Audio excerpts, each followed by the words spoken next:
Friends, welcome back to my YouTube channel.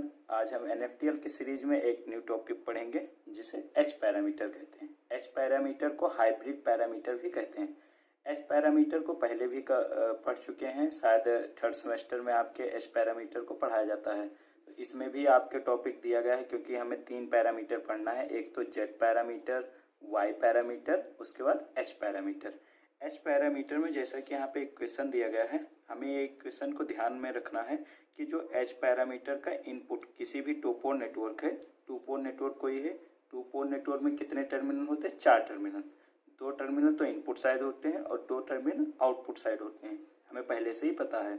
Input side में variable होता है B1 I1, output side में I2 B2 होता है। तो यहाँ पे बताया गया है जो हमारा B1 यानी जो इनपुट वोल्टेज होता है वो फंक्शन किस पे?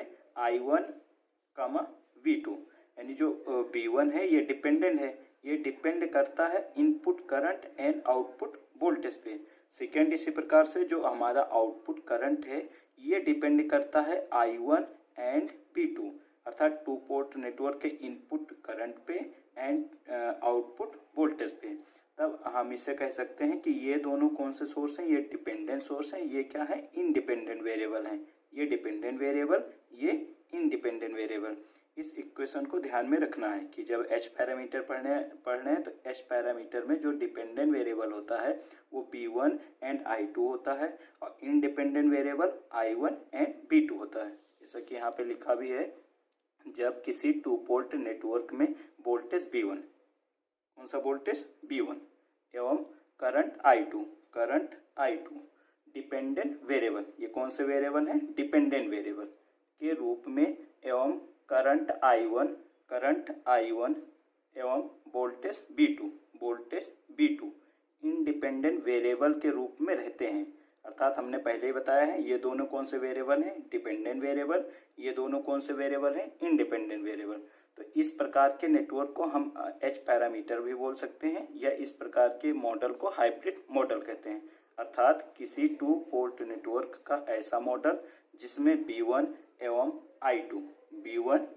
I2 वोल्टेज एवं करंट I1 V2 का फंक्शन हो। कौन सा फंक्शन हो तो वह मॉडल हाइब्रिड मॉडल कहलाता है।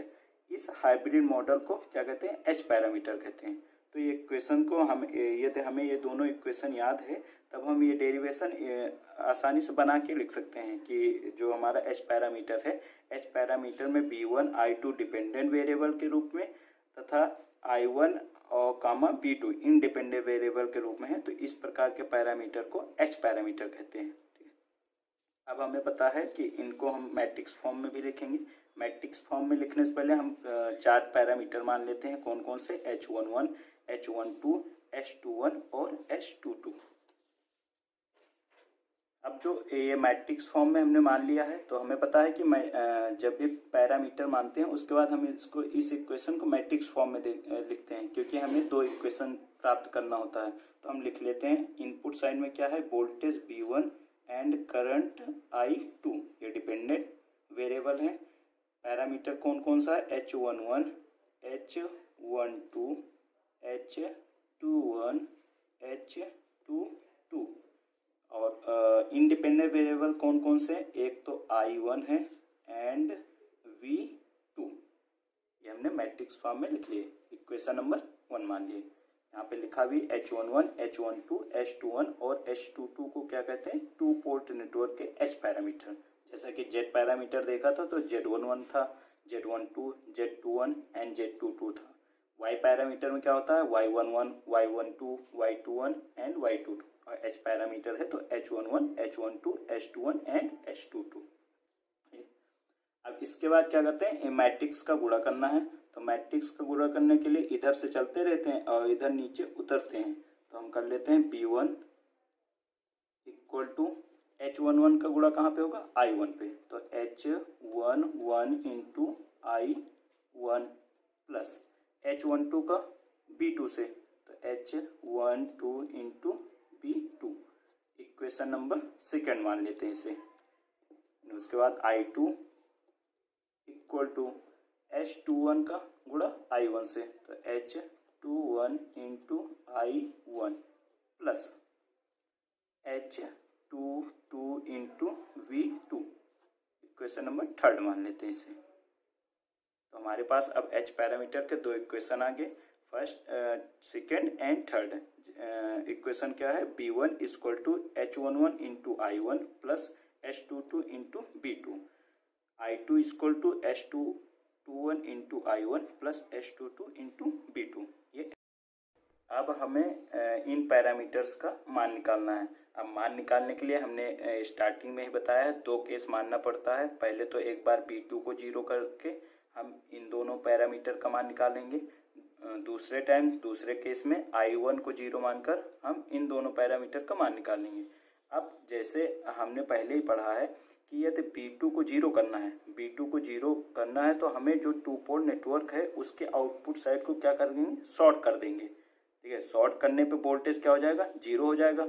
ओपन करने पे करंट जीरो होता है। तो आउटपुट साइड पे वोल्टेज तो आउटपुट साइड का है, तो हमें टू पोर्ट नेटवर्क के आउटपुट साइड को क्या करना पड़ेगा, शॉर्ट कर देते हैं।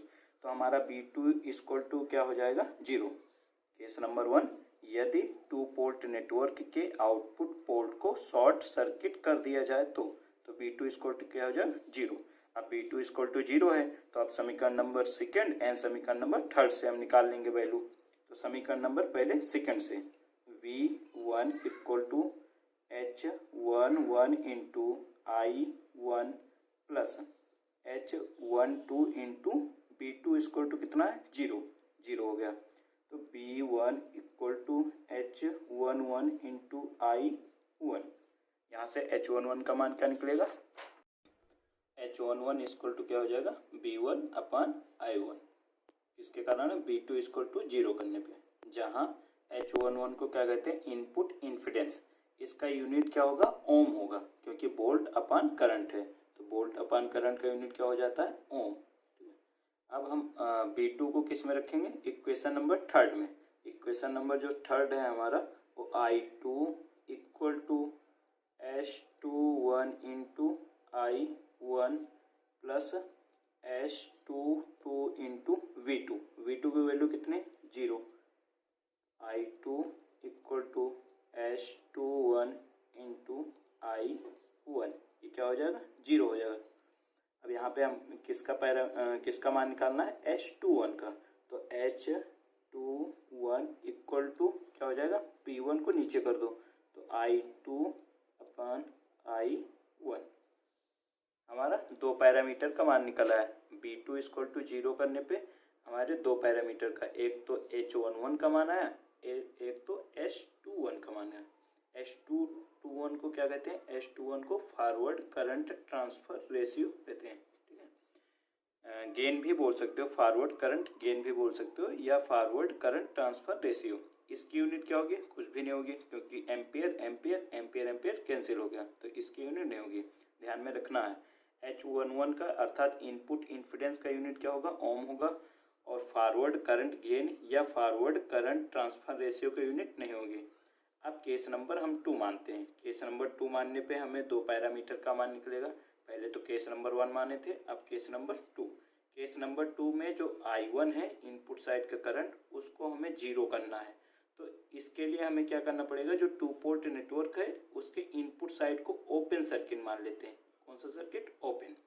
यहाँ पे लिखा है स्टेटमेंट, यदि अब हम टू पोर्ट नेटवर्क के इनपुट पोर्ट को ओपन मान ले तो क्या हो जाएगा, I1 equal to zero. I1 equal to zero.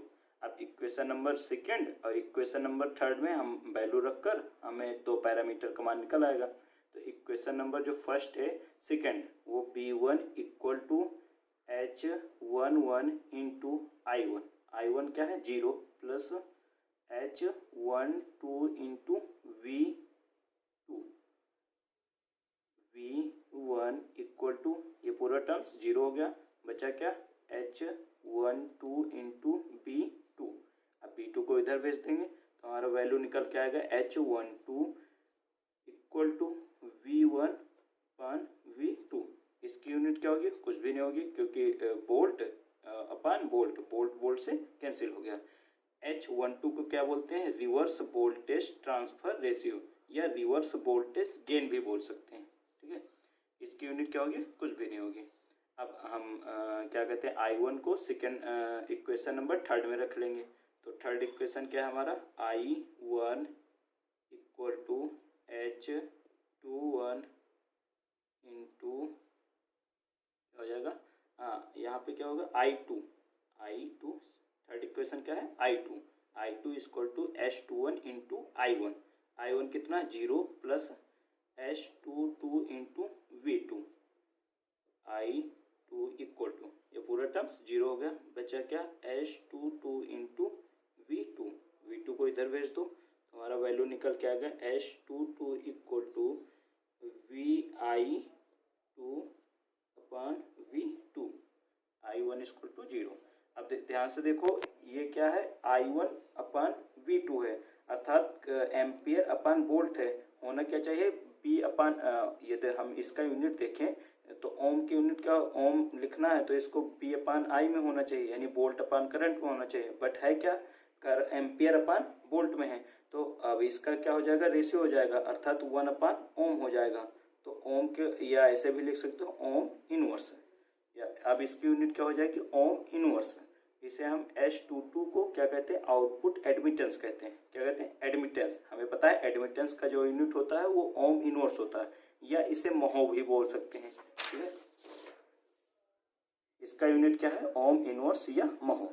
अब हमें क्या करना है, इक्विवेलेंट सर्किट डायग्राम बनाना है। हम 4 पैरामीटर का मान निकाल चुके हैं, H11 का, H12 का, H21 का एंड H22 का। अब उसके बाद हमें क्या बनाना रहता है, इक्विवेलेंट सर्किट डायग्राम। अब हम पहले इक्वेशन को लिख लेंगे, इक्वेशन नंबर सेकेंड। तो इक्वेशन नंबर सेकेंड क्या है, B1 equal to H11 into I1 plus H12 into V2 and third वाला क्या है I2 equal to H21 into I1 plus H22 into V2।